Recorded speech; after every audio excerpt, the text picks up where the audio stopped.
देखो ज्यादातर टीचर्स तो इस सवाल को पूरा डिटेल में बताएंगे, समझाएंगे, बहुत परेशान होंगे, ठीक है, बताने में। लेकिन मैं आपको इसको बहुत आसानी से एक ही लाइन में बता देता हूं कि इसका आंसर क्या आएगा।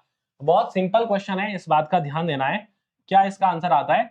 देखो, ये कह रहा है कि एक दुकानदार का कॉस्ट प्राइस इतना है, ये दे रखा है, और उस पर X% लाभ अंकित करता है, लाभ प्रॉफिट X है, और फिर वह 10-10% की दो लगातार छूट देता है। 10-10% की छूट, छूट किस पर देता है? मार्क प्राइस पर। तो मार्क प्राइस पर एक बात बताओ, 10-10% की छूट देने का मतलब 1/10 और 1/10 की छूट देगा। तो 1/10 की छूट का मतलब पहली बार में वो 9/10 होगी और दूसरी बार में 9/10 होगी। तो क्या इतने में बेची होगी? आप ऐसा लिख सकते हो। आप कहोगे कि बिल्कुल सर ऐसा लिख सकते हैं। और यदि उसे अभी भी इतना परसेंट का लाभ होता है, इतना लाभ होने का मतलब जो भी कॉस्ट प्राइस है उस पर इतना लाभ होने का मतलब है कि वैल्यू 5.3% बढ़कर 105.3% में बेची होगी, और ये भी सेलिंग प्राइस के बराबर है। यानी कि ये भी सेलिंग प्राइस के बराबर, ये भी सेलिंग प्राइस के बराबर। तो आप यहां से सीपी और एमपी का रेशो निकाल सकते हो आसानी से।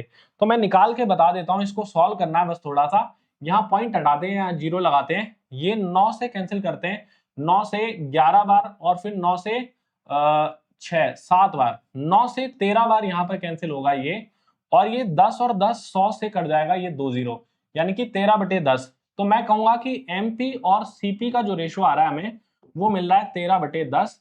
इसका मतलब 10 वाली चीज इसने 13 लिखी है, तो कितना परसेंट बढ़ा के लिखा है? 30% बढ़ा के लिखा है।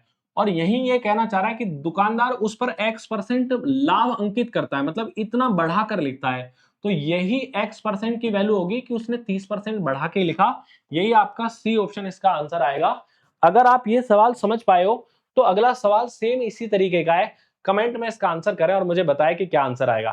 Thank you.